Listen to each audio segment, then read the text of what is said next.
অনেকে আছেন খুবই কম জায়গাতে 9টি কলম দিয়ে 2 বেডরুম, 1 কিচেন, 1 টয়লেট, একতলা বাড়ির ডিজাইন করতে চাচ্ছেন। ফাউন্ডেশনটি হবে 2 তলা।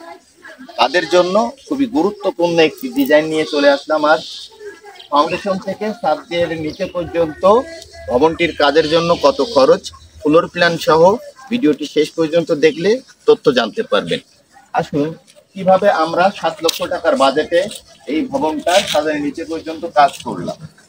এখানে একটা কথা বলি, আমরা এখানে কুষ্টিয়ার বালু ক্রয় করেছি 40,000 টাকার। এখন পর্যন্ত যে কাজটা করা হয়েছে সেই কাজের জন্য আমাদের এখনো কুষ্টিয়ার বালু রয়েছে। এখানে আমরা পিকেট ভেঙেছিলাম 6,000 পিকেট থেকে এখনো কিছু খোয়া বেঁচে আছে সাইডে। এখন ভিট বালু ভরাট করেছি, ভবনটির ছাদ দেব। ভবনটির দৈর্ঘ্য আছে 24 feet by 28 feet, 672 square feet ছাদ, জমি 1.5 শতাংশ, একটু কম বেশি হতে পারে। আপনি মেন গেট থেকে সিঁড়ি উঠানো হবে। প্রত্যেকটি কলমের সাইজ আছে 10 ইঞ্চি বাই 10 ইঞ্চি, বিমের size 10 inch by 12 inch. Foundation 2 তলা, জাস্ট 9টা কলম, 2টা বেডরুম, 1টি কিচেন, 1টি টয়লেট। মাটি ছাড়া 4 ফিট উচ্চতায় বিম ঢালাই করা হয়েছে। বিমের উপর থেকে পোতা ছায়া হওয়ার কারণে আমরা কিন্তু এখনো আবারও 10 ইঞ্চি গাঁথনি করেছি। কিছু কলমে 6 পিস রড দেওয়া, কিছু কলমে 4 পিস রড দেওয়া। তো মোট 2000 কেজি রড। তাই ভিতরে আসুন। এটা হলো সিঁড়ি রুম, এটা হলো সিঁড়ি রুম। এক সাইড থেকে উঠবে, পিছন সাইডে 2টা বেডরুম, 14 ফিট বাই 12 ফিট। এবং এই যে সাইডটা থাকছে এখানে জাস্ট একটি কিচেন, একটি টয়লেট হবে। এবং এই জায়গাটা সিঁড়ি উঠার পরে যে জায়গাটা থাকবে সেটাই হবে আপনার ডাইনিং।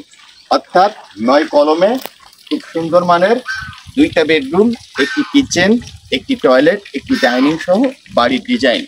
এখন এই পর্যন্ত কাজের খরচ কত টাকা? 7 লক্ষ টাকার বাজেটে আমরা কিন্তু ভবনটির ফাউন্ডেশন থেকে ছাদের নিচে পর্যন্ত কাজটা করেছি। এখন ভিট বালু ভরাটের জন্য খরচ হয়েছে 85,000 টাকা। এই 9 কলম বেস এবং কলম ঢালাই পর্যন্ত মিস্ত্রি খরচ হয়েছে আমাদের এখন পর্যন্ত 1,30,000 টাকা। এই কাজটা কন্ট্রাক্ট নিয়ে অল কমপ্লিট, প্রায় 2,70,000 টাকা। দর্শক, এখন আমরা ভিটের ভিতরে ভিট বালু ভরাট করে ছাদ দেব।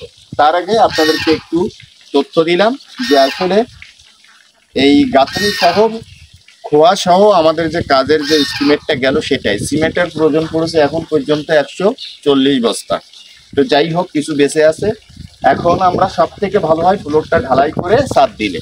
যাদের বাজেট কম এমনভাবে ভিট বালু ভরাট করে সমান করেও আপনারা ছাদের কাজ করতে পারেন। তো যাই হোক, নেক্সট কোন ভিডিওতে আপনাদেরকে জানাবো।